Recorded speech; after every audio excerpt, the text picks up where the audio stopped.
हरे हरे कृष्ण कृष्ण कृष्ण हरे हरे।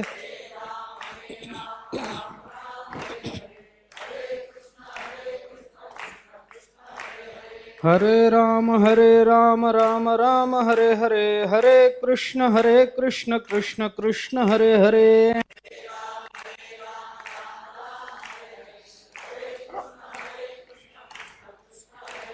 हरे राम राम हरे हरे। हरे कृष्ण कृष्ण कृष्ण हरे हरे।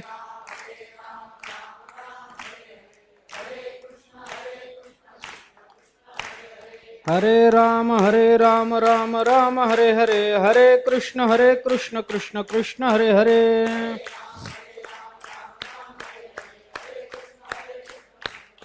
पुंडलिक वरदे हरि विठ्ठल श्री ज्ञानदेव तुकाराम। आशा जैसी दुःखाते व्याली निंदा दुरिते, हे असो जैसे दैन्याते दुर्भगत्व। भगवान श्रीकृष्ण अर्जुनाला या अध्यायाच्या शेवटी सार रूपाने उपदेश करतात, त्याचा विचार आपण करतो। सर्व धर्माचा परित्याग करून मला एकत्व भावाने शरण ये, मी तुझ्या सर्व पापांची निवृत्ती करीन, तू शोक करू नकोस, हे भगवान बोलले। धर्माचा परित्याग कर, सगळ्या धर्माचा परित्याग कर। का कर याचं कारण ज्ञानोबारायांनी दृष्टांतांनी सांगायला प्रारंभ केलेला आहे। वस्तुतः धर्माचा परित्याग कर हे सांगणं आणि ते शब्द कानावर पडल्यावर ते समजून घेणं, या दोन्ही गोष्टी कठीण आहेत।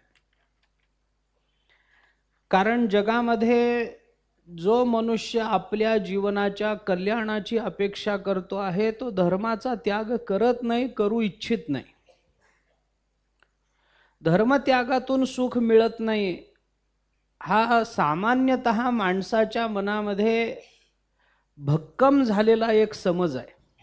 मी मुद्दाम हे शब्द जरा जाणून वापरतो, कारण त्याची कारणं खूप आहेत। शास्त्रांनीच धर्माचं पालन करा म्हणून सांगितलेलं आहे, धर्माशिवाय सुख मिळत नाही वगैरे सगळं सांगितलं। जगतामध्ये सर्वांना सुखाची अपेक्षा आहे आणि ते सुख धर्मसमुद्भव आहे। त्यामुळे दया तेथे धर्मो, धर्मो तेथ सुखागमो असल्यामुळे धर्माचं पालन वगैरे, त्यामुळे ते ऐकायला कठीण जातं। सांगणारे भगवान हे ज्या वेळेला सांगतात त्यावेळेला ज्ञानोबाराय बाकीचा विचार सांगत नाहीत, त्याच्या मुळावर घाव घालतात।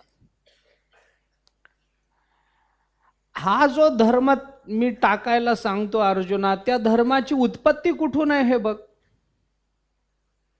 तो धर्म कुठून निर्माण झाला हे पहा। काय धर्म कशापासून निर्माण झाला, तैसे स्वर्ग नरक सूचक, अज्ञान व्याले धर्माधिक, ते सांडो निघाली अशेख ज्ञानी जेणे। अज्ञान व्याले धर्माधिक हे सांगायचं।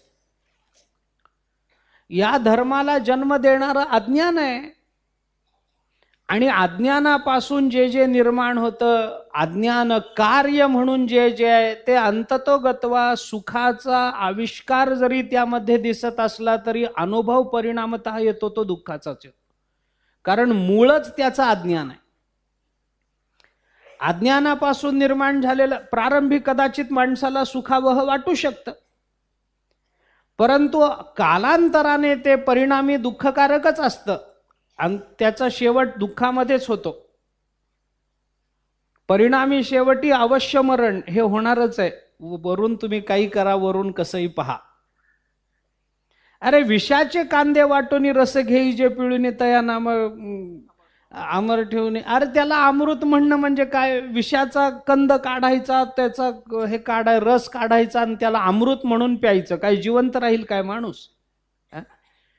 जर कंद विषाचा असेल तर त्याला अमृत म्हणाल तरी ते विषच आहे। तसं अज्ञानापासून निर्माण झालेला धर्म धर्म वाटत असलं तरी ते परिणामी दुःखच आहे, हे सांगायचं। याच्या करता म्हणून हे कळायला कठीण जाईल याच्या करता म्हणून ज्ञानोबारायांनी पहिल्यांदा दृष्टांताची योजना केली. आपल्या अनुभवाला येणारे जे येणाऱ्या ज्या गोष्टी आहेत त्या ज्ञानोबाराय दृष्टांत रूपानं पुढे मांडतात. आशा जैसी दुःखाते व्याली निंदा दुरिते हे असो जैसे दैन्याते दुर्भगत्व.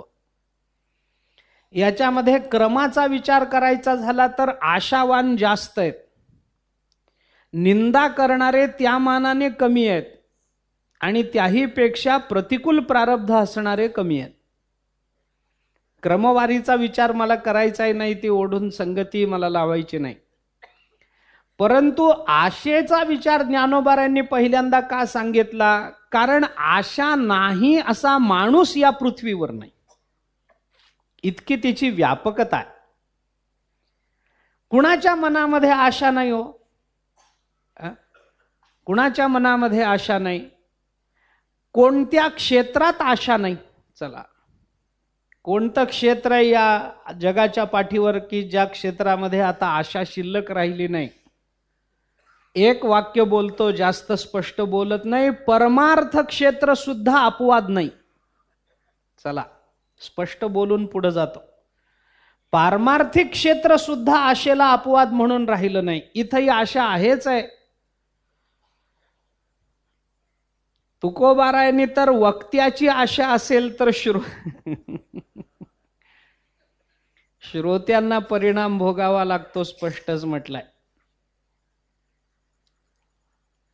आशाबद्ध वक्ता धाक श्रोतयाच्या चित्ता.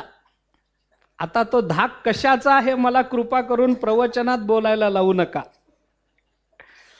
बस, कोण आहे असा या जगामध्ये की ज्याला आशा नाही आहे? नाही, या जगामध्ये संसारामध्ये जो येतो त्याला आशा राहतेच, कोणी असला तरी. एका सुभाषितकाराने त्या आशेला, त्या तृष्णेला म्हणून पहिल्या प्रथम नमस्कारच केला. तृष्णे देवी नमस्तुभ्यम धैर्य विप्लवकारिणे. हे आशे, तुला मी देवी म्हणून नमस्कार करतो. तृष्णेला नमस्कार केलाय त्याने. धैर्याचा नाश करणारी तू आहेस, धैर्य विप्लवकारिणी, धैर्याचा विलय करणारी, धैर्याला नष्ट करणारी अशी तू आहेस, म्हणून मी तुला नमस्कार करतो. का नमस्कार करायचा? अगं, आम्ही ज्याला या त्रैलोक्याचा अधिपती समजत होतो त्यालाही तू लहान केलंस. विष्णुस्त्रैलोक्यनाथोपि यत्वया वामनीकृतः. हा परमात्मा त्रैलोक्याचा नाथ आहे भगवान विष्णू, पण शेवटी बळीच्या दरवाजामध्ये जाऊन भीक मागावी लागली. त्याच्या मनात आशा निर्माण झाली तर त्यालाही तू वामनीकृत केलंस, ठेंगणं करून टाकलंस. आणि देव असला आणि त्याच्या मनात जरी आशा निर्माण झाली तरी हात पसरी जिणे धिक त्याचे. अरे धिक्कार करतो आम्ही, तुकोबाराय बोलतात. तू का म्हणे करी ब्रह्मांड ठेंगणे, हात पसरी जिणे धिक. अरे धिक्कार असो देवा तुमचा.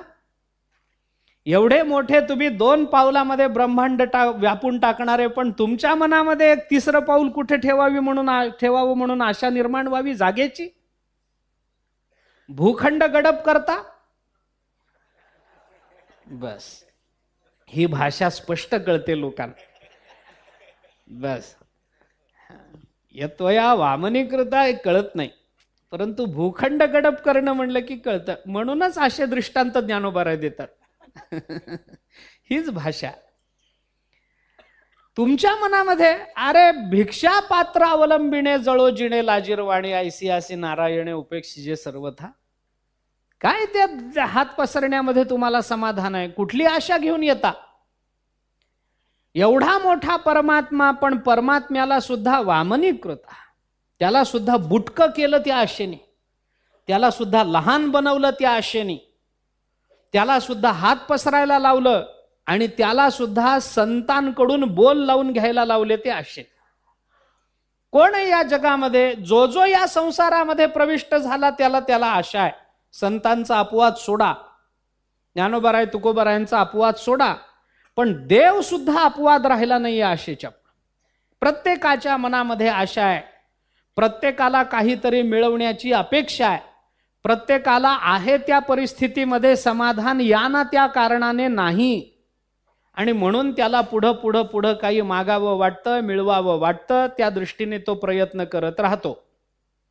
ही आशा काय काय करते, कशी कशी आपल्याला मारक ठरते, याचा विचार आपण काल थोडासा केला. आज थोडा त्याचा पुढचा विचार सांगून जातो.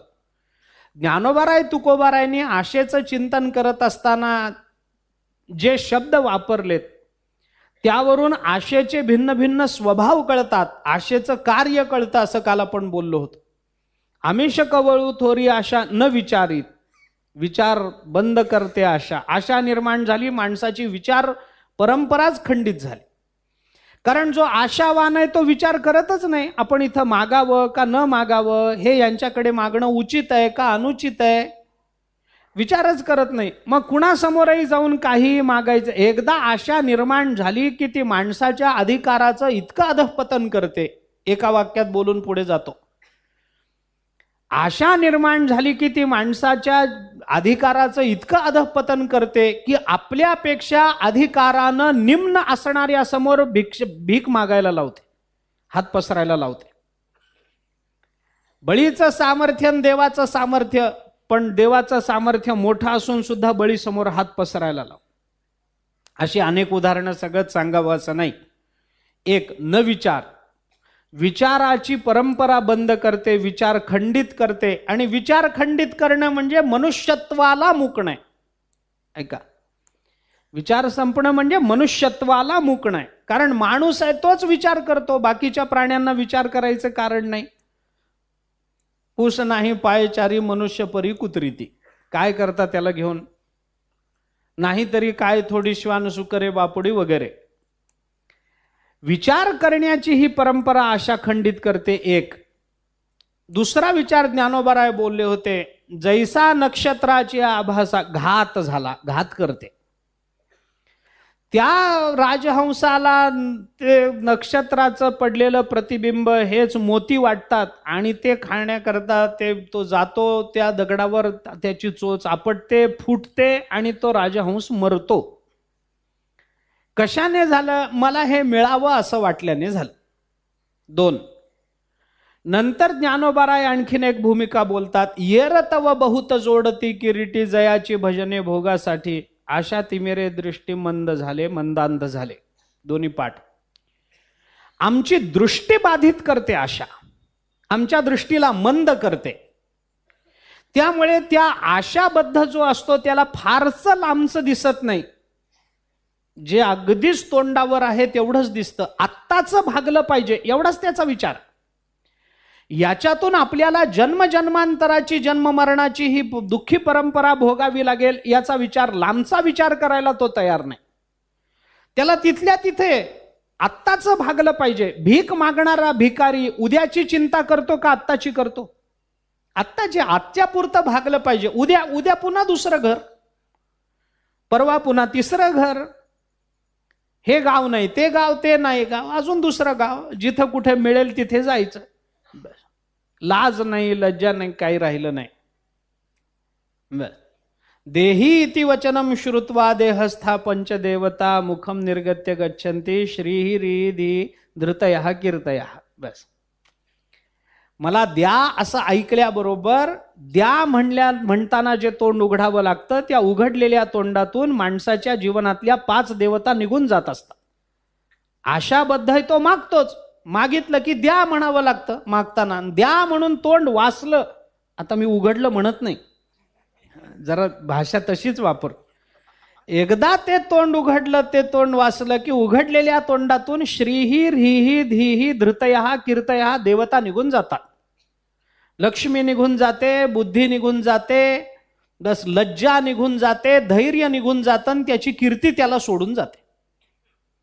काय मिळतं त्याला जीवनामध्ये? अपमानास्पद जीर्ण. म्हणून ज्ञानोबाराय बोलतात, दृष्टी मंद झाली त्याची, त्याला लांबचं दिसत नाही, जवळचं दिसतं, फार लांबचं दिसत नाही. आणि मग परिणाम त्याचा असा होतो की जन्म मरणाच्या आवर्तनामध्ये तो सापडतो. आणखीन एक भूमिका ज्ञानोबा 16व्या अध्यायामध्ये बोलले, ती आपण काल बघून आलो की ही जी आशा आहे ती काय करते, वांछित तव न पवती, कोरडिये आशेची संतती, वाढवू वाढवू होती कोशकिडे. ही आशा काय करते, वांछित तव न पवती, जे अपेक्षित आहे ते मिळू देत नाही, पण जे मिळालेलं आहे त्याच्यामध्ये असमाधान निर्माण करून वाढवू वाढवू होती कोशकिडे. स्वतःच्याच मागणीचा, स्वतःकडून असणाऱ्या अपेक्षांचा एक कोश मनुष्य स्वतःभोवती विणत राहतो आयुष्यभर. मला हे मिळवायचं आहे, मला ते मिळवायचं आहे, मला असं झालं पाहिजे, माझी प्रसिद्धी झाली पाहिजे, मला सत्ता मिळाली पाहिजे, ऐश्वर्य मिळालं पाहिजे वगैरे वगैरे. स्वतःकडूनच अपेक्षित असणाऱ्या गोष्टींचा एक कोश मनुष्य विणतो आणि दुर्दैवाने त्या कोशातच अडकून, पाहे पा कोश कीटकाची या परी आपण या आपण वैरी या नियमाप्रमाणे आपणच त्या कोशामध्ये अडकून अंततोगत्वा प्राणत्याग करतो. काय मिळालं त्याला त्याच्यातून? आयुष्याच्या अंती सुद्धा मनुष्य विचार करेल तरी त्याला मरताना हेच जाणवेल, हे मिळवायचं राहिलं, ते मिळवायचं राहिलं, इतकं केलं पण स्वतःची गाडी घ्यायची होती ते राहून गेलं,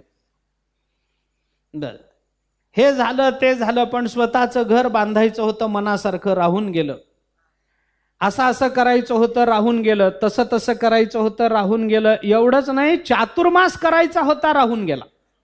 चला, ज्ञानेश्वरी वाचायला पाहिजे होती राहून गेली हो, गाथ्याचा अभ्यास करायचा होता राहून गेला हो, अमकं करायचं होतं, गावाकरता तमकं करायचं होतं, पाणपोई उघडायची होती, अन्नछत्र सुरू करायचं होतं, हे राहिलं ते राहिलं अमुक. हे काय आहे सगळं? स्वतःकडून असणाऱ्या अपेक्षांचं ओझं आहे माणसाच्या जीवनावर, मनावर. त्याचा कोश तो स्वतःभोवती विणून घेतो आणि त्या कोशामध्ये अडकून राहतो, फिरत राहतो. वाढवू वाढवू होती कोश किडे. मरेपर्यंत हे कोश विणायचंच काम चालू राहतं. तो कोशातला किडा आपल्या भोवती स्वतःच्याच अंगातून निघणाऱ्या स्त्रावापासून, द्रवापासून कोश विणतो आणि विणता विणता इतका विणत जातो की त्या कोशाला दरवाजा आणि खिडकी ठेवायलाच विसरतो. परिणाम काय होतो?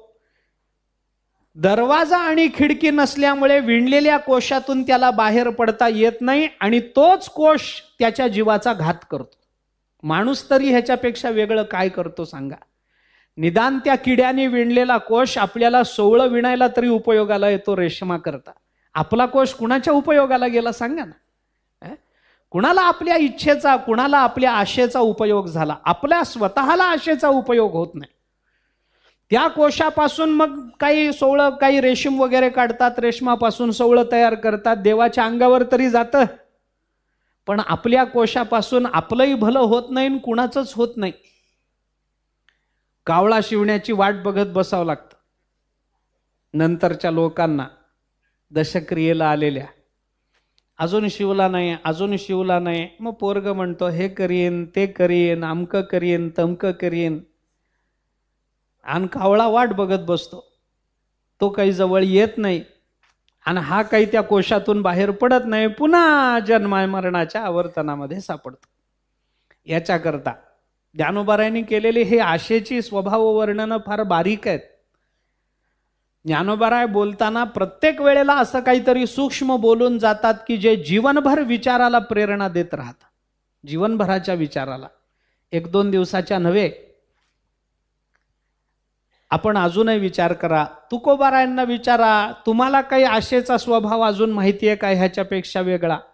तुकोबाराय म्हणतात, माहिती आहे ना, आशा ते करविते, बुद्धीचा तो लोप, संदेह ते पाप कैसे नव्हे.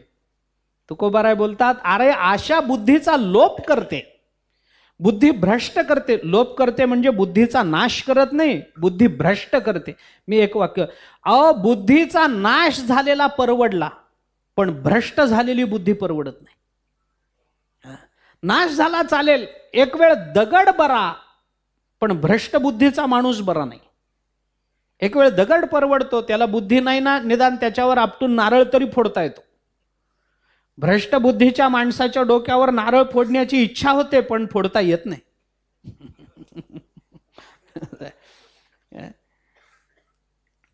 आशा ते करविते बुद्धीचा तो लोप. नाही, अजून आशाबद्ध तो जगाचा दास, पूज्य तो उदास जनामध्ये. तुकोबाराय बोलता, आशा या ये दासास्ते दासास सर्व लोकस्य. अगदी याच अर्थाचं सुभाषित आहे. आशा येशाम दासी तेशाम दासायते लोका.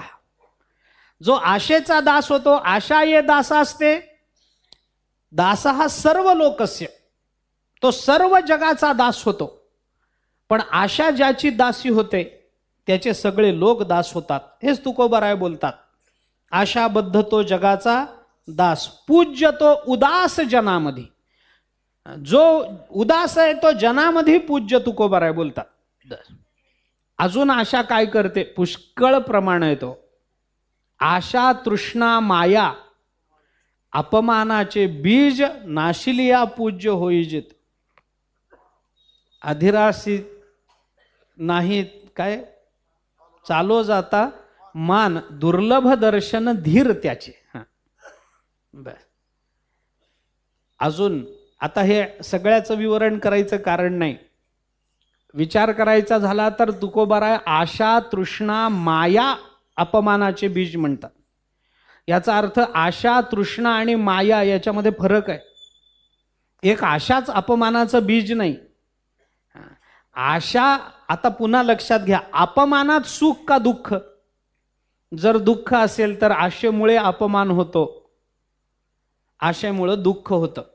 आशा जैसी दुःखाते व्याली. त्याच्यात काय फरक आहे तो आता पुन्हा विस्ताराचा विषय होईल, तपशिलातला मी जात नाही तिकडं. आशा आणि तृष्णा याच्यामध्ये फरक काय वगैरे वेगळा विचार. पुढे चला.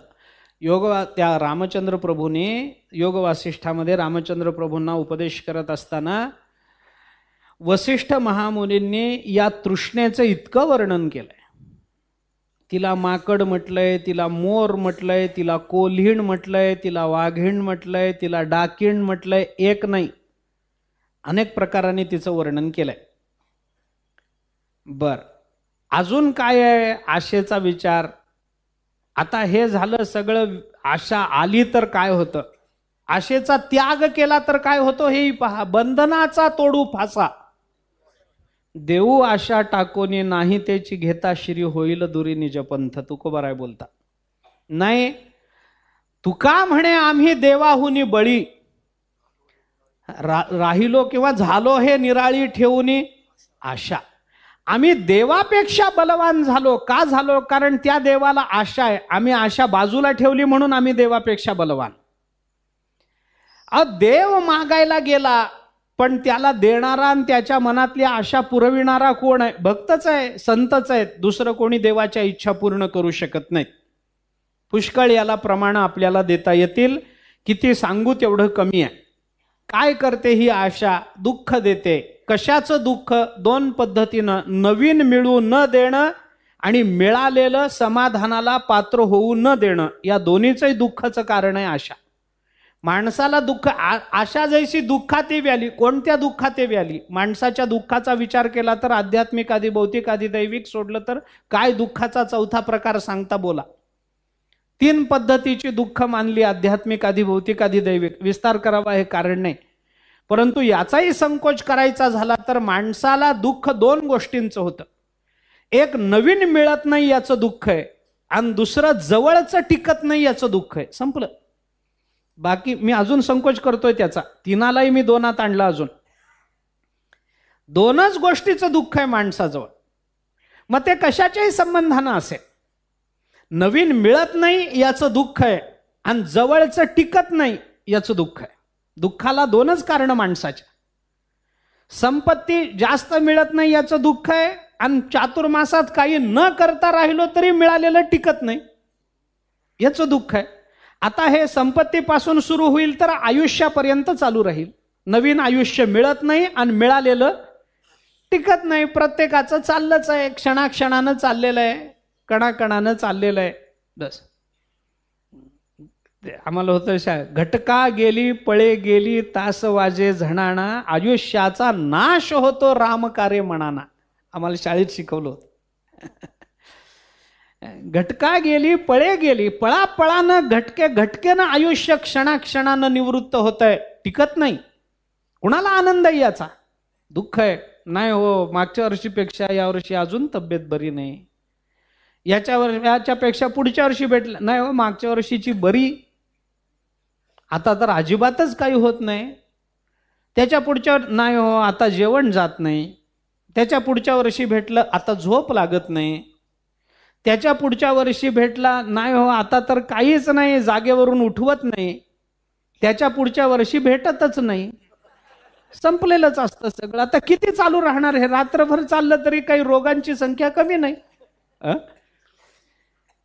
म्हणजे क्षणाक्षणाने ते आयुष्य निवृत्त होत आहे, याचं दुःख आहे. आपल्या जवळच चाललेलं आहे पण नव्यानं काही मिळत नाही. दुःख कशाचं हे लक्षात घ्या. दोन गोष्टी. आशा हे करत काय झालं, एक वारकरी दादा होते, शेतावरून काम करून येता येता रस्त्यामध्ये त्यांना कुणाचं तरी पाकिट पडलेलं दिसलं. एक गंमत सांगतो, काय आशा करवते. एक पाकिट पडलेलं दिसलं, त्याने ते उचल. कुणाचं आहे काय, मागे पुढे बघितलं, कोणी पुढे जाणारं दिसलं नाही, मागून येणारं कोणी दिसलं नाही. त्या शेतकऱ्याला वाटलं असेल कुणाचं तरी, बघू घरी घेऊन जाऊ, ज्याचा असेल त्याला कळेल, नाही तर काहीतरी आपल्या कानावर येईल, आपण नेऊन देऊ. तर काही पाकिट घेण्याचा त्याचा मनोदय नव्हता. ते पाकिट उचललं, गेला घरी. घरी जाऊन त्याने काय भाकरी वगैरे खाल्ली संध्याकाळी आणि थोडंसं बाहेर पडून आता हरिपाठाला जावं मंदिरामध्ये म्हणून निघाला. तेवढ्यात दवंडी कानावर पडली गावामध्ये की अमक्या ग्रहस्थाचं पाकिट हरवलेलं आहे आणि ते पाकिट जो आणून देईल त्याला 10 रुपयाचं बक्षीस देण्यात. जुना काळ 10 रुपयाला मूल्य होतं तेव्हा. 10 रुपये बक्षीस त्याला दिलं जाईल. त्याला वाटलं आपल्याला मिळालंय, आपण नेऊन देणं आपलं काम आहे. म्हणून हरिपाठ वगैरे करून आला, सगळं झालं. दुसऱ्या दिवशी सकाळी त्यांनी ते पाकिट घेतलं. ते ज्या कोण्या व्यक्तीचं हरवलेलं होतं त्या व्यक्तीच्या घरी गेला आणि त्यांनी सांगितलं, मला हे पाकिट सापडलंय, मला माहिती नाही काय आहे याच्यामध्ये, मी काही उघडून बघितलं नाही, परंतु आता मी दवंडी ऐकली की हे तुमचं पाकिट हरवलेलं आहे आणि ते सापडणाऱ्याला 10 रुपये बक्षीस आहे. अहो, तुम्ही दवंडी दिली नसती तरी मला 10 रुपयाची आशा नव्हती, मी तुम्हाला आणूनच दिलं असतं. शेतकरी वारकरी असला की तो जास्त प्रामाणिक असतो. आतापर्यंत इतक्या शेतकऱ्यांनी आत्महत्या केल्या, त्याच्यातला एकही वारकरी नव्हता. हे लक्षात ठेवलं पाहिजे. शेतकरी वारकरी असला की त्याच्या विचाराची खोली वेगळी असते. त्याने सांगितलं, मला काही 10 रुपयाची आशा नव्हती, तुमचं पाकिट पडलंय हे कळालं असतं तरी मी आणून दिलं असतं, परंतु आता तुम्ही जर दवंडी दिलीच आहे तर द्या 10 रुपये. माझी अपेक्षा नाही, पण तुम्ही दवंडी दिलीच आहे तर मी हे तुमचं पाकिट आहे का बघा आणि मला 10 रुपये द्या. ज्या माणसाचं पाकिट हरवलं होतं त्याला वाटलं हा भोळसट आहे, याने आपल्याला पाकिट आणून दिलं. त्याने ते पाकिट उघडून बघितलं, त्याच्यातले पैसे बरोबर होते, पण आता त्याच्या मनामध्ये 10 रुपयाची आशा निर्माण झाली. आपले 10 रुपये जाणार, कारण हा काय म्हणाला होता, 10 रुपयाचं आमिष दाखवलं नसतं तरी मी आणून दिलं असतं तुम्हाला. आपण मूर्ख, आधीच दवंडी देऊन बसलो, गेले ना 10 रुपये. मग आता त्या 10 रुपयाची आशा ती जिवंत झाली मनामध्ये. त्याने ते पाकिट उघडून बघितलं, पैसे वगैरे व्यवस्थित होते. त्याने सांगितलं, तू मला आणून दिलंस पाकिट, हे बरं झालं. पाकिट तुला 10 रुपये दिले पाहिजेत हेही बरोबर, दवंडी दिली आहे तर दिले पाहिजेत हेही बरोबर, पण अडचण काय झाली, माझं हे पाकिट हरवलं तेव्हा त्याच्यामध्ये 510 रुपये होते आणि आत्ता मी बघतो तर ह्याच्यात 500 रुपये. त्याच्यामुळे बहुधा तू 10 रुपये आधीच काढून घेतलेले असले पाहिजेत, त्याच्यामुळे आता काही तुला 10 रुपये देण्याचा प्रश्न येत नाही, चल निघ. तो म्हणाला, मला जर घ्यायचे असते तर सगळेच घेतले नसते काय, मी 10च कशाला काढून घेतले असते. मला पाकिट मिळालं हे तुम्हाला माहिती नाही. मी जर ते गुप्त ठेवलं असतं तर कुणाला कळालं नसतं. तुम्ही म्हणता म्हणून याच्यात 500 रुपये आहेत हे मला आत्ता कळलं. मी उघडून सुद्धा बघितलं नाही. अरे मी रोज ज्ञानेश्वरी वाचतो, गाथा वाचतो, हरिपाठ करतो, मला काय करायचे तुमचे पैसे घेऊन? मी काही याच्यातले पैसे काढून घेतले नाहीत. याच्यामध्ये जसं होतं तसं पाकिट तुम्हाला आणून दिलंय. मी 10 रुपये काढून घेतले नाहीत. पण आता तुम्ही माझ्यावरच आळ घेताय म्हणून आता मी हट्ट धरतो की माझे 10 रुपये आता मला मिळालेच पाहिजे. माझे 10 रुपये तुम्ही द्या. तो म्हणाल देणार नाही, कारण ह्याच्यात 510 होते, ते तू 10 काढून घेतलेस, याच्यात 500 रुपये, त्यामुळे मी काही तुला 10 रुपये देणार नाही. झालं. भांडण वाढत वाढत गेलं. हा म्हणाला मी घेतले नाहीत, तो म्हणाला तू घेतल्याशिवाय त्याच्यातले गेले नाही. भांडण वाढत वाढत वाढत गेलं. त्या गावचा जो कोणी न्यायाधीश होता, जो कोणी मुख्य होता, त्याच्यापर्यंत ते भांडण गेलं. त्याला माहिती होतं हा वारकरी आहे, हा शेतकरी, हा कुणाच्या आध्यात मध्यात नसतो, भाविक भक्त आहे बिचारा, हा काही खोटं बोलायचा नाही. मग त्या शेतकऱ्याला सांगितलं, म्हणे अहो असं असं झालं, माझे 10 रुपये यांनी दिले पाहिजेत, कारण दवंडी दिली आहे. दवंडी मी पण ऐकली आहे 10 रुपये देण्याची. पाकिट दिलं, त्यांनी 10 रुपये दिले पाहिजे. श्रीमंतांनी सांगितलं नाही नाही, मी 10 रुपये देणार नाही, कारण याच्यामध्ये 510 होते, आता 500 रुपये आहेत, त्याच्यामुळे 10 रुपये यांनीच आधी काढून घेतले असले पाहिजेत. याच्या मनामध्ये मोह निर्माण झालाय म्हणून हा पुन्हा 10 रुपये मागतो, मी देणार नाही. तो न्यायाधीश जो होता, मुख्य मुखिया जो गावचा, तो हुशार होता. त्याने सांगितलं ठीक आहे, तुमचं पाकिट हरवलं तेव्हा त्याच्यामध्ये किती रुपये होते? 510 रुपये होते. तुला पाकिट सापडलं ते कितीचं? तो म्हणाला मला माहिती नाही कितीचं पाकिट होतं, मी ते उघडूनही पाहिलं नाही, पण ह्यांची दवंडी ऐकल्यामुळे हे पाकिट यांचंच असेल असं म्हणून मी ते त्यांच्याजवळ नेऊन दिलं, मला त्याच्यात किती पैसे होते माहिती नाही. त्या न्यायाधीशाने त्या श्रीमंत माणसाला विचारलं, तुमचं पाकिट हरवलं 510 रुपयाचं, तुमच्या हातात आलं ते पाकिट किती रुपयाचं? 500 रुपयाचं. त्यामुळे हे पाकिट मिळालं ते 500 रुपयाचं आणि तुमचं हरवलं ते 510 रुपयाचं, म्हणजे हे पाकिट तुमचं नाही.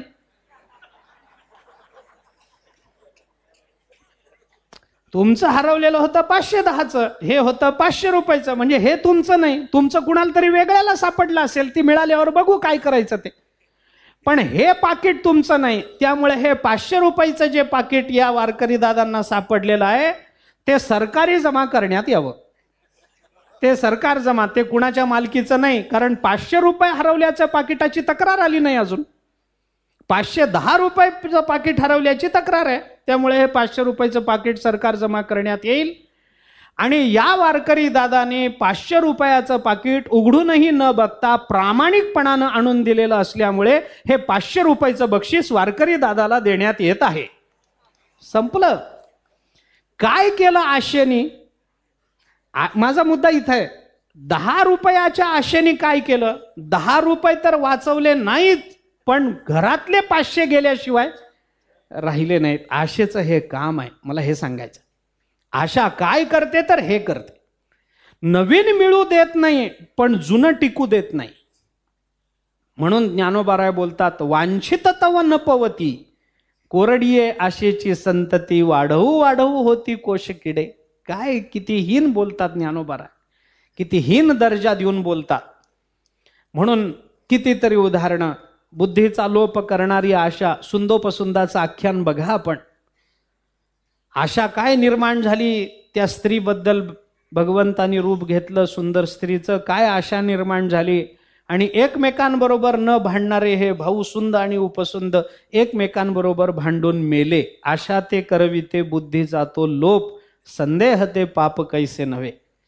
बस, ते कुणाला आटोपेनात ब्रह्मदेवाकडून वर मागून घेतला, आम्हाला कुणाकडूनही मरण नको. ब्रह्मदेवाने सांगितलं असा वर मला देता येत नाही.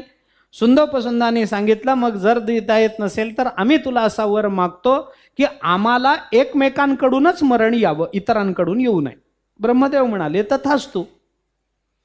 आता तथा ब्रह्मदेवाला एक काय कुणाला वर द्यावं कळतच नाही. तथास्तु तथास्तु म्हटलं की झालं. हे दोघं एकमेकांवर जीवापाड प्रेम. आता यांच्या दोघांमध्ये जर फोडायचं असेल या दोघांना तर काय करावं? मग भगवंतानी एका सुंदर स्त्रीचं रूप धारण केलं, त्यांच्या पुढे गेले आणि मग ते दोघेही तिच्यावर मोहित झाले. तिची आशा दोघांच्या अंतःकरणामध्ये निर्माण झाली आणि तिने त्या दोघांना सांगितलं, मी एकाशी लग्न करीन, कुणाशी ते तुम्ही ठरवा, मला तुम्ही दोघंही आवडलात. आता ते परम भगवानच आहेत, काय नाटक रचतील याला नेम नाही. मला तुम्ही दोघंही आवडलात, पण मी एकाशीच लग्न करणार आहे, कुणाशी करू? सुंद उपसुंद, सुंद म्हणाला उपसुंदा पाया पड वहिनीच्या.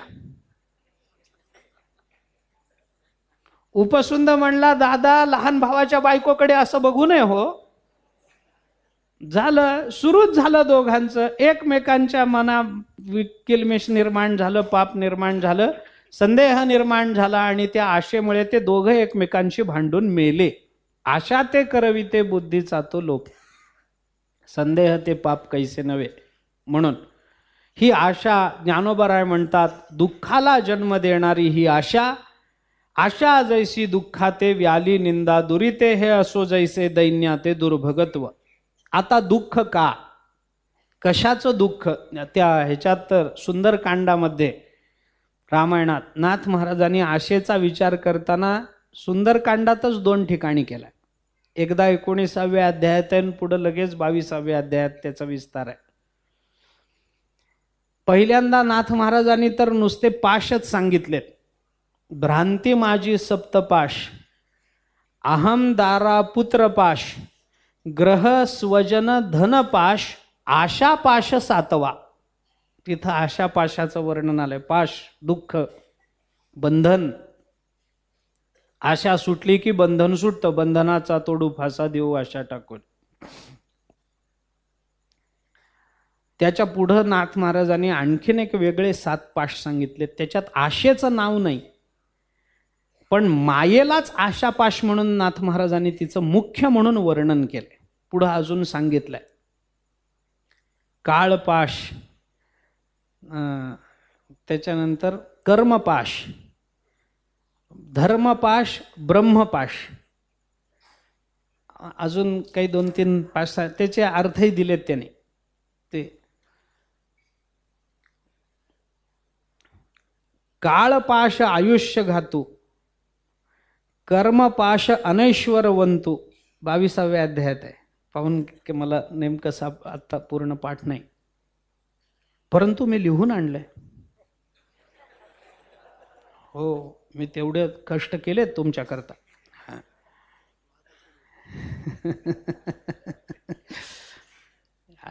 खूप आहे, सांगू तेवढं कमी.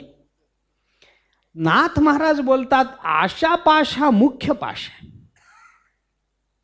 बाकीचे सगळे पाश हे कदाचित माणसाच्या तोडणं हे माणसाच्या हातात नसेल. अरे आपलं जीवन कधी थांबावं हे कुणाच्या हातात आहे? काळपाश कुणाच्या हातात आहे? जेवढं आपलं प्रारब्ध असेल तेवढं माणसाला जगावंच लागेल आणि प्रारब्ध संपल्यावर एक क्षणभरही आपल्याला जास्त जगता येणार नाही. ते कुणाच्याच हातात नाही. बाकीचे पाश तोडणं माणसाच्या हातात नाही, पण आशापाश नावाचा जो पाश आहे ते तोडणं माणसाच्या हातात असूनही माणूस ते तोडत नाही, म्हणून तो कठीण. अशी काय भुरळ आशा पाडते की ज्याच्यामुळे माणसाला ती आशा हवीशी वाटावी? असा काय मोह निर्माण करते? मिळवण्याच्या अगदी तोंडावर, वस्तूच्या प्राप्तीच्या अगदी तोंडावर ती आशा आणून ठेवते, ज्याच्यामुळे माणसाला वाटतं बस बस आता मिळाल्यातच जमाय, मिळालं असं म्हणेपर्यंत तो संसार त्या वस्तूला लांब घेऊन जातो आणि त्याच वस्तूची आशा मग पुन्हा आपल्याला जन्माला कारण ठरते.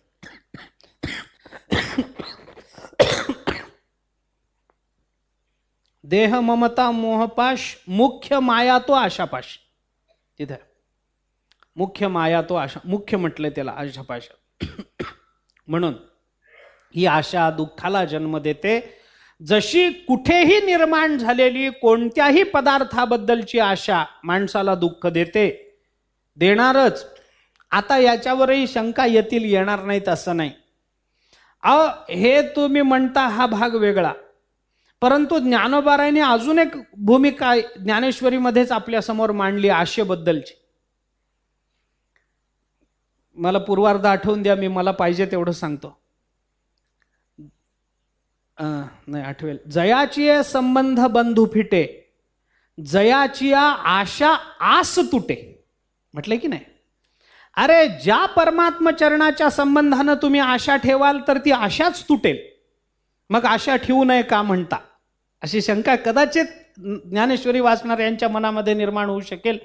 तुम्ही म्हणता कोणतीही आशा दुःखाला जन्म देते, तर परमात्म प्राप्ती व्हावी ही आशा माणसाने ठेवू नये का?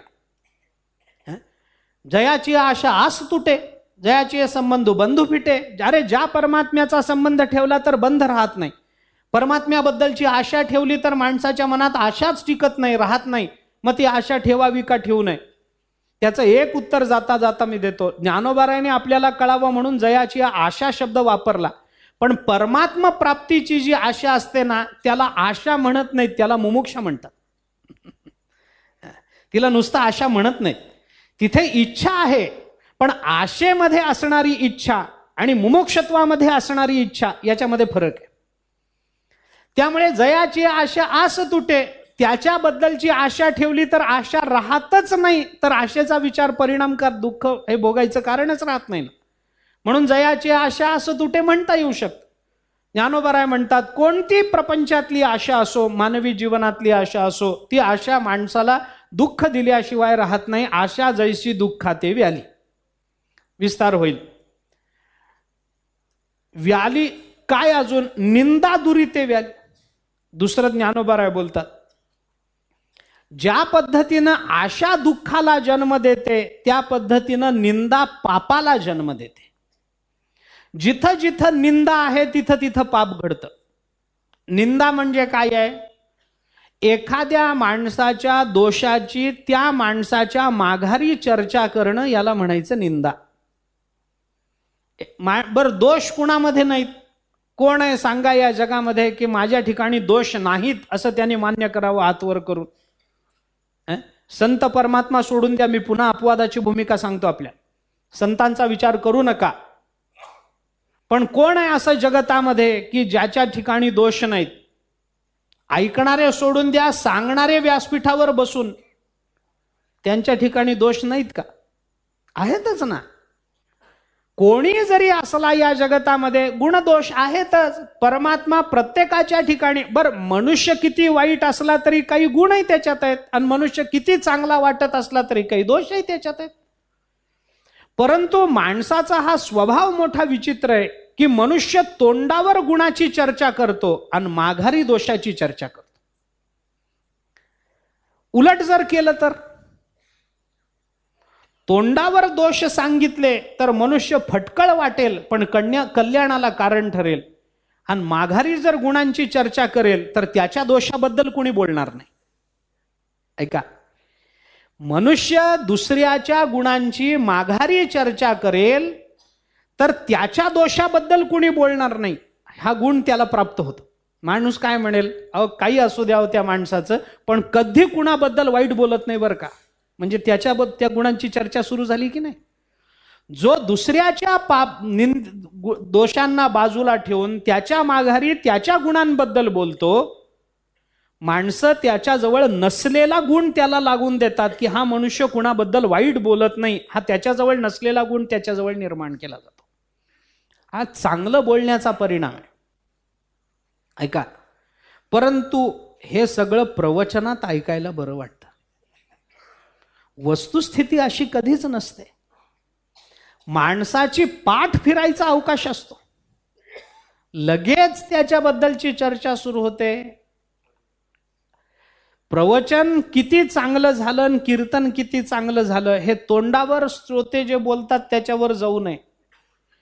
प्रवचन संपल्यावर लपून त्यांच्या मागे जावं, म्हणजे कळतं की कसं झालं, काय नाही, दोष किती, गुण किती, त्याचीच प्रामाणिक चर्चा होते.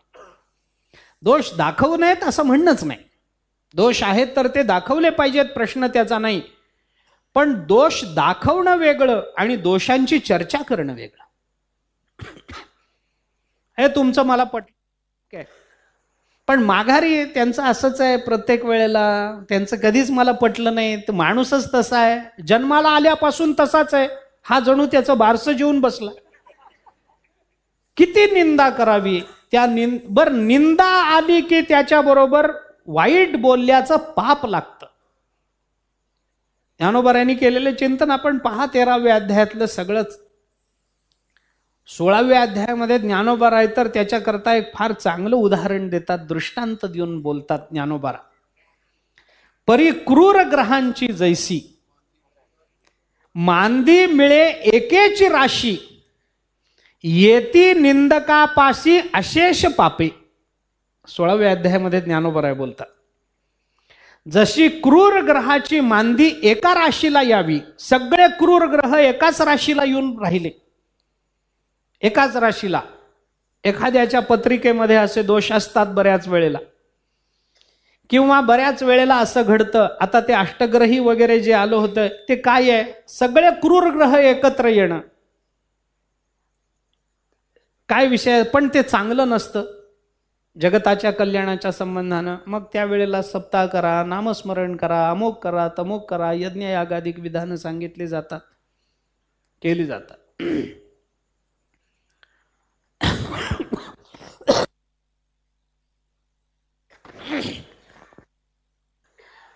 क्रूर ग्रह सगळे एकाच राशीला येऊन बसले, तैसी येती निंदकापाशी अशेष पापे. अशेष राहिलेली सगळी पाप निंदकाजवळ येऊन राहतात. निंदक चांगला नाही. निंदकाचे घर वगैरे मराठी म्हणी काही असू देत, मी आत्ता चर्चा करत नाही त्याची, ते कोणत्या अर्थाने म्हटलं काय म्हटलं त्याचा विचार करत नाही. पण निंदक म्हटला की त्याची ज्याची निंदा करतो त्याची सगळी पाप त्याच्या वाट्याला येतात. एखाद्या माणसाची मी निंदा केली तर त्या ज्या माणसाची मी निंदा केली त्याची सगळी पाप मला लागतात, त्याला लागत नाहीत. कारण का, निंदक आहे म्हणून. येती निंदकापाशी अशेष पापे. गोष्ट सांगितली जाते त्याच्याकरता. एका माणसाच्या घरी श्राद्ध होतं वडिलांचं. मग त्या घरी दूध टाकायला येणारा जो माणूस होता गवळी, त्याला त्या घरातल्या बाईने सांगितलं की उद्या आमच्या घरी श्राद्ध आहे माझ्या सासऱ्यांचं, तर उद्या जरा दूध जास्त लागणार आहे, एक 10-15 काही 20 लिटर दूध आम्हाला जास्तीच आणून द्या. अनेक लोकांना जेवायला बोलवलं प्रसादात. ठीक. दुसऱ्या दिवशी त्यांनी जे काही 10-20 लिटर दूध होतं ते एका घागरीमध्ये घेतलं आणि ती घागर तो घडा डोक्यावर घेऊन तो त्या घराकडे निघाला. तो गवळी आपल्या घरातून तो घराकडे जात असताना रस्त्यावरून जाताना वरून एक घार एका सापाला पकडून नेत होती.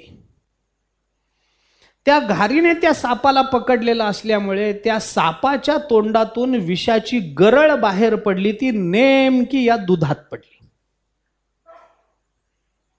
दुधात पडल्यानंतर याला काही माहित नाही वर काय घडलं, त्या सापाची गरळ दुधात पडली वगैरे त्याला काही कल्पना नाही. तो गेला, त्याने ते दूध दिलं. त्याही बाईने ते दूध घेतलं, तापवलं, त्यांचा स्वयंपाक केला, त्याची खीर केली आणि ती खीर त्या जेवायला आलेल्या पितरस्थानी बसलेल्या देवस्थानी बसलेल्या त्या ब्राह्मणांना वाढली. ती खीर त्या ब्राह्मणांनी खाल्ली आणि ब्राह्मण मेले. आता विषाची खीर खाल्ल्यावर दुसरं काय व्हायचं, ते मेले. मेल्यावर गावात चर्चा सुरू झाली, असं झालं कसं, असं कसं झालं. मग आता त्याची चर्चा. कोणी म्हणालं गवळ्याला कळू नये काय, एवढं दूध न्यायचं, निदान त्या घागरीवर एखादं झाकण ठेवायचं, कागद एखादा टाकायचा, एखादा प्लॅस्टिकचा तुकडा झाकायचा. अशी उघडं दूध नेल्यानंतर त्याच्यात काही पडेल. काही जण म्हणाले, अहो पण हे सगळं जरी खरं असलं तरी घारीला कळू नये का. आता हे किती विद्वान असतील, घारीला कळू नये असं कुठं साप उचलून नेतात का, तिथल्या तिथं खाऊन टाकावा, उचलून कशाला घेऊन जावं. त्यांच्यापेक्षा काही बुद्धिमान होते, ते म्हणले घारीचं सोडा, सापाला कळू नये. अरे कुठं थुंकावं कुठं थुंकू नये, माणसाला कळू नये. माणसाला कळत नाही, घारी त्या सापाला का कळावं. सापाला कळू नये कुठे गरळ टाकतो म्हणजे का. काही जण म्हणाले, अहो तुम्ही काय वेडेत काय, ते पशु पक्षी त्यांना काय कळणार आहे. पण दूध घेणाऱ्या त्या बाईला दूध तापवताना कळू नये का की दूध नासायला लागलं, त्याच्यात विष पडलेलं आहे, त्याची खीर करायचीच कशाला. काही जणांचं त्याच्या पुढचं म्हणणं, ते म्हणाले, अहो तुम्ही असं कसं बोलता, त्या बाईला बिचारीला काय माहिती, तिने दूध आलं, ते तांदूळाची खीर तिने केली, तिला तांदूळ टाकल्यामुळं खीर घट्ट झाली वाटलं असेल, नासेल हे तिला काय माहिती, तिने आपल्या भक्तिभावानं ते खीर केली. खाणाऱ्या ब्राह्मणांना कळू नये काय काय खातो आपण ते. ब्राह्मण भोजनप्रिय. अरे ब्राह्मण भोजनप्रिय असतात, त्यांना कळू नये आपण काय खातोय, याची चव आपल्या जिभेला काय लागते, पोटात काय चाललंय आपल्या कळू नये. वाढलं की किती खायचं यांना कळू नये का काय ते. गावामध्ये चर्चा सुरू झाली, गल्ली गल्लीमध्ये, घराघरामध्ये. कोणी बाईला दोष द्यायला लागलं, कोणी ब्राह्मणांना दोष द्यायला लागलं, कोणी गवळ्याला दोष द्यायला लागलं, कोणी दुधाला दोष द्यायला लागलं, कोणी त्या घारीला दोष देतं, सापाला कोणी दोष देतं. झालं ते ब्राह्मण मेले. आता प्रश्न असा निर्माण झाला ब्रह्मदेवाच्या समोर, चित्रगुप्ताच्या समोर, की हे जे ब्राह्मण या घरी येऊन श्राद्धाचं जेवून मेले, त्याचं पाप कुणाला. पहिल्यांदा चित्रगुप्ताला वाटलं ब्राह्मणांना, कारण त्यांनी खाल्लं म्हणून. नंतर त्याच्या लक्षात आलं त्या बिचाऱ्यांचा काय दोष, जे वाढलं ते खातात, जे त्यांनी श्राद्धाचा स्वयंपाक आहे, पितरस्थानी बसलेले आहेत, जे समोर येईल ते खाणार ते, त्यामुळे त्यांनी खाल्लं. वाढणाऱ्याला कळू नये का. नंतर त्याला चित्रगुप्ताला वाटलं, वाढणाऱ्याला तरी कळायचं काय कारण आहे. स्वयंपाक करणाऱ्याने स्वयंपाक केला, वाढणाऱ्याने वाढलं. हे चांगलं आहे का वाईट आहे हे बघण्याचं काम वाढप्याचं आहे का खाणाऱ्याचं आहे. वाढपीक बिचारा काय, तर त्या कोण जे वाढणाऱ्या बायका होत्या तिथल्या, त्यांनी वाढलं, तयार केला होता स्वयंपाक, वाढलं, त्यांचा दोष नाही. मग स्वयंपाक करणाऱ्या बाईला कळू नये का की स्वयंपाक करताना हे चांगलं नाही म्हणून, मग तिचा दोष. नंतर वाटलं तिचा काय दोष, जे जिन्नस तिला स्वयंपाकाला म्हणून आणून दिले त्याचा तिने स्वयंपाक केला, तिचा काय दोष आहे. मग गवळ्याला कळू नये का त्याने, त्या बिचाऱ्याला काय माहिती वरून काय पडलं ते. तो तर बिचारा दूध आणून दे म्हणल्यानंतर आणून द्यायला लागला. मग हे पाप कुणाला लावायचा असा प्रश्न पडला आणि चित्रगुप्ताला काही त्याचं उत्तर सापडेन. चित्रगुप्त गेले ब्रह्मदेवाकडे, ब्रह्मदेवाच्या समोर भूमिका मांडली. देवा, असा असा प्रश्न निर्माण झालाय, काय करावं मला कळत नाही, हे पाप कुणाच्या माथ्यावर. त्याने विचारलं, काय काय घडलं सांगा. म्हणे असं असं घडलं. कुणाला, गवळ्याला दोष द्यायचा का स्वयंपाक करणाऱ्याला द्यायचा का स्वयंपाक वाढणाऱ्याला द्यायचा का खाणाऱ्याला द्यायचा का त्या सापाला द्यायचा का त्या घारीला द्यायचा, कुणाला दोष द्यायचा मला कळत नाही. कारण घाडी करू नये ज्या अर्थी तसं घडलंय त्या अर्थी तिचंही काही कर्म असलं पाहिजे. सापाकडून त्या वेळेला तशी गरळ ओकली गेली त्या अर्थी त्याचं काही कर्म असलं पाहिजे. गवळ्याचं काही कर्म असलं पाहिजे, बाईचं असलं पाहिजे, वाढणाऱ्यांचं असलं पाहिजे, खाणाऱ्याचं असलं पाहिजे. काय आहे मला कळत नाही, नेमकं हे पाप कुणाच्या माथ्यावर. ब्रह्मदेवाने आपली चारी डोकी खाजवली, त्याला काही उत्तर सापडेना. मग ते गेले भगवंताकडे. भगवंताला विचारलं, देवा काय करायचं. मग भगवंतानी सांगितलं, अशा प्रश्नांची उत्तरं शोधायची असतील तर ज्ञानेश्वरी वाचत जा, असं ब्रह्मदेवाला सांगितलं. चित्रगुप्ताला सांगितलं, जर तुम्हाला कुठल्याही विचाराचा निवाडा करायचा असेल तर ज्ञानेश्वरी आणि गाथा हे ग्रंथ असे आहेत की आपल्या मनात शंकाच उरू देत नाहीत. त्यामुळे ज्ञानेश्वरी वाचत चला. ब्रह्मदेव म्हणाले, कोणता अध्याय. भगवान म्हणाले, सगळीच वाचत चला, पण त्यातल्या त्यात 16वा. कारण दैवी आणि आसुरी संपत्ती सांगितली तिथं. ब्रह्मदेव म्हणाले, कितवी ओवी. भगवान म्हणाले, हे सगळं मीच सांगेन तर तुम्ही वाचाल कशाला. भगवान म्हणाले, ज्ञानेश्वरीत त्याचं उत्तर आलं. देवा, काय उत्तर आहे. भगवंताने सांगितलं, हे पाप कुणाचं म्हणून काय विचारता. अरे गवळ्याचा दोष नाही, त्याने आणून दिलं. स्वयंपाक करणारीचा दोष नाही, तिला जे जिन्नस मिळाले त्याच्यावर तिने स्वयंपाक केला. वाढणाऱ्याचा दोष नाही, त्यांनी जो स्वयंपाक केला होता तो वाढला. खाणाऱ्याचा दोष नाही, त्यांनी जे वाढलं ते खाल्लं. मग देवा हे पाप कुणाला? भगवंतांनी सांगितलं, हे झाल्यानंतर विनाकारण चर्चा करत जे बसलेत ना, त्या सगळ्यांच्या खात्यामध्ये हे पाप टाकून द्या. येती निंदकापासी अशेषे पापे. बस. निंदा करणारे, अरे कुणा काय करायचंय? त्यांनी खीर कशी बनवली आणि त्यांनी का केलं असं, त्यांनी का खावी, तुला काय करायचंय? बाकीच्यांनी चर्चा करायचं कारण काय? दुसऱ्याच्या मध्ये नाक घालायचं कारण काय? परंतु नको असणाऱ्या गोष्टींची चर्चा करणारा जो मनुष्य, जो निंदक आहे, त्या निंदकाच्या जवळ पाप येतात. अशेषही पापे, ज्ञानोबराय बोलतात, तशी सगळी पाप येतात.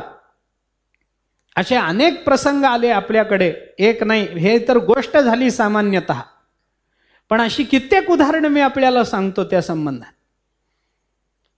किती ज्ञानोबरायांचं चरित्र पहा. ज्ञानोबरायांच्या आईवडिलांना देहांत प्रायश्चित्त दिलं गेलं. काय चर्चा करता त्याची? शास्त्राची चूक आहे, आईवडिलांची चूक आहे. ज्ञानोबरायांची अवताराला आले म्हणून चूक झाली. कुणाची चूक? कुणाच्याही चुकीचं आपल्याला समर्थन करता येत नाही. शास्त्राच्या ठिकाणी बरोबर, विठ्ठलपंत त्यांच्या ठिकाणी बरोबर, ज्ञानोबरायांच्या बरोबर, स्थानी बरोबर. कुणाची चूक नाही, कुणाच्याही चुकाची निंदा आपल्याला, कुणाच्याही चुकांची चर्चा नाही करता येणार. पण आपण जर प्रत्येकाला बोल लावत बसलो तर येती निंदकापासी अशेष पापे, ते येणार. याच्याकरता म्हणून आता याच्यात पाप घडलं की नाही तो प्रसंग, तो भाग वेगळा, पण भूमिका काय आहे हे मी आपल्याला सांगतो फक्त. म्हणून ज्ञानोबराय म्हणतात त्या पद्धतीनं, आशा जैसी दुःखा ते व्याली, निंदा दुरी ते व्याली. निंदा पापाला जन्म देते, निंदा झाली की पाप घडतं. ज्ञानोबराय म्हणतात हे असो, हे राहू दे. अजून थोडंसं स्पष्ट बोलायचं झालं, दैन्या ते दुर्भगत्व. जिथं दैन्य आहे तिथं दुर्भगत्व आहे, जिथं दुर्भगत्व आहे तिथं दैन्य आहे. ज्या अर्थी माणसाला पाप लागलंय त्या अर्थी त्यांनी कुणाची तरी निंदा केली. ज्या अर्थी माणसाच्या जीवनात दुःख आहे त्या अर्थी त्यांनी कशाची तरी आशा धरली. तसं ज्या अर्थी माणसाच्या जीवनामध्ये दुर्भगत्व आलं त्या अर्थी कुठंतरी दैन्य आलं, त्या अर्थी त्याला कारण कुठंतरी दुर्भगत्व आहे. दुर्भगत्व आणि दैन्य यांचा आपापतः संबंध आहे. तो संबंध कसा मानायचा वगैरे विचार नंतर करू आपण, ज्या वेळेला येऊ आपण सिद्धांताकडे त्यावेळेला. तो कोणता संबंध मानायचा, कसा संबंध मानायचा, कारण हे संबंध असे आहेत, हे जिथं आहे तिथं ते आहेच. दुःख आहे म्हणजे आशा आहेच आहे. आपल्याला डोळे मिटून हे अनुमान करावं लागेल. जसं धूम आहे तिथे अग्नी आहेच आहे, ही व्याप्ती जशी आहे, यत्र यत्र धूमः तत्र तत्र वह्नी, तसंच यत्र यत्र दुःखः तत्र तत्र आशा. हे त्याचं कारणच आहे. दुःख आहे म्हटलं की तिथं आशा असणारच आहे कुठंतरी मुळाची त्याच्या. जिथं जिथं आपल्या जीवनामध्ये पाप आहे म्हटलं की या जन्मी किंवा मागच्या जन्मी कुणाची तरी निंदा आपल्याकडून घडली, त्याच्याशिवाय हे पाप आपल्या जीवनात येणार नाही. आपण उलट जाऊ आपण. आशेकडून दुःखाकडे जाऊ नका. अनुमान उलट करा म्हणजे सोपं जाईल. कारण आम्ही आशा केली होती का नाही आम्हाला माहिती नाही, पण आत्ता आमच्या जीवनामध्ये जर दुःख असेल तर निर्माण झालेल्या कार्यावरून कारणाचं अनुमान करा ना. आणि दुःख या कार्याचं जर आपल्याला अनुमान शोधायचंच झाले, कार्याचं कारणच जर शोधायचं झालं तर ज्ञानोबरायांच्या या वचनानुसार त्या दुःखाला आशेशिवाय दुसरं कारण सापडत नाही. ज्या अर्थी आमच्या जीवनामध्ये आत्ता दुःख आहे ते कोणतं आहे, कसं आहे, काय आहे हा प्रश्न नंतरचा. कार्यावरून कारणाचं आणि कारणावरून कार्याचं अनुमान होतं. न्यायशास्त्रांनी 3 प्रकारच्या अनुमानाची चर्चा केली. पूर्ववत अनुमान, शेषवत अनुमान, सामान्यतो दृष्ट अनुमान. पूर्ववत कारण आहे, पूर्व काय आहे, कारण आहे. शेष काय, कार्य आहे. कार्यावरून कारणाचा अनुमान, कारणावरून कार्याचा अनुमान. यत् कारणात कार्यम अनुमीयते तत्पूर्ववत, यत् कार्यात कारणम अनुमीयते तत्शेषवत. आहे ना न्यायशास्त्रामध्ये. काही वेळेला कार्य डोळ्याला दिसतं, त्याचं कारण सापडत नाही. कारण कारण कुठंतरी पूर्वजन्मी असतं त्याचं, पण कार्य या जन्मी आहे, त्याचा परिणाम या जन्मी जर भोगावा लागत असेल तर उलट चला. कार्य निर्माण झालं दुःख, त्याचं कारण काय? त्याचं कारण एकच आहे, आशा हे त्याचं कारण आहे. काही वेळेला कार्यावरून कारणाचं अनुमान.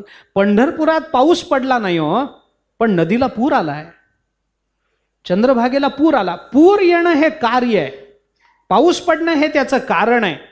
पण आम्हाला पाऊस दिसला नाही पण पूर दिसला, म्हणजे कार्यावरून मग अनुमान करावं लागतं की कुठंतरी पुण्यात पाऊस पडला असेल, त्याच्यामुळे चंद्रभागेला पूर आला. हे कारणाचं झालेलं अनुमान आहे. काही वेळेला कारण उपस्थित होतं, कार्य सिद्ध होत नाही, पण हे कार्य सिद्ध होईल याचं अनुमान करावं लागतं. ढग दाटून आले की माणूस म्हणतो आता पाऊस पडेल. पाऊस हे कार्य आहे, त्याच्याकरता भरून आलेले ढग हे कारण आहे. ढगावरून पडणाऱ्या पावसाचं अनुमान आहे, कारणावरून केलेलं कार्याचं अनुमान आहे.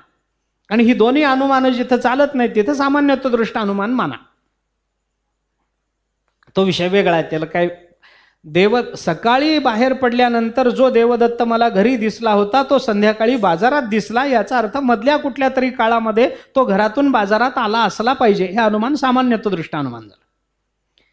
परंतु आपण उलटा विचार करा, ज्या अर्थी आमच्या जीवनामध्ये दुःख आहे, आम्ही माणसं नाही हो आम्हाला कशाची आशा नाही, मग दुःख का?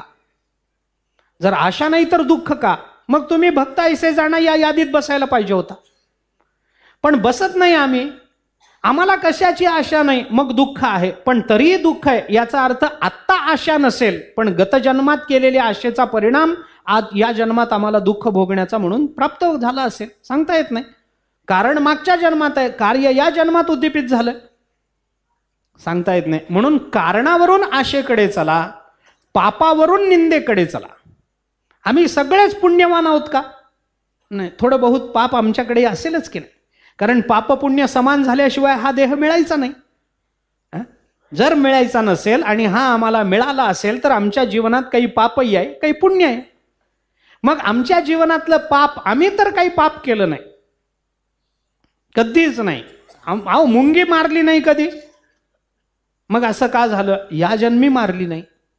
मी अनेक वेळेला सांगतोय, लोक आम्हाला येऊन म्हणतात महाराज आम्ही काय हो गावामध्ये ज्ञानेश्वरी बरी, आपला हरिपाठ बरा, भजन बरं, कीर्तन बरं, मी गावात कुठं कुणाकडे जात नाही, कुणाच्या आध्यात नाही मध्यात नाही, तरी मला नशिबाला हे दुःख का यावं? मग आम्ही त्याला सांगतो बाबा या जन्मी तुम्ही कुणाच्या आध्यात मध्यात नाही बरोबर, पण मागच्या जन्मी सगळ्याच्या मध्यात तुम्हीच होतात, म्हणून या जन्मी हे दुःख भोगावं सांगावं लागेल की नाही? त्याला अनुमान काहीतरी कराल का नाही? आत्ता आम्ही पाप करत नाही हो, पण ज्या अर्थी आमच्या जीवनात पाप शिल्लक आहे त्या अर्थी गतजन्मी का होईना पण आम्ही कुणाची तरी निंदा केली असली पाहिजे. आशा जैसी दुःखाते व्याली, निंदा दुरिते, हे असो जैसे दैन्याते दुर्भगत्व. ज्ञानोबराय म्हणतात दुर्भगत्व आलं तेलाही काही कारण दैन्य आहे, दैन्याला कारण दुर्भगत्व आहे. दोघांचा परस्पर संबंध ज्ञानोबराय सांगतात कशा पद्धतीनं ते आहे. आणि सिद्धांताच्या भाषेमध्ये तैसे स्वर्ग नरक सूचक, अज्ञान व्याले धर्माधिक ते सांडोनी घाली, अशेख ज्ञाने येणे, या सिद्धांताची चर्चा ज्ञानेश्वर महाराज करतात. त्याचा विचार करायचा आहे, उद्याला पाहू. पुंडलिक वरदा हरी विठ्ठल, श्री ज्ञानदेव तुकाराम विठ्ठल विठ्ठल विठ्ठल विठ्ठल विठ्ठल विठ्ठल विठ्ठल. पुंडलिक वरदा हरी विठ्ठल, श्री ज्ञानदेव तुकाराम. सद्गुरुगुंड महाराज की जय, सद्गुरु हरी महाराज की जय.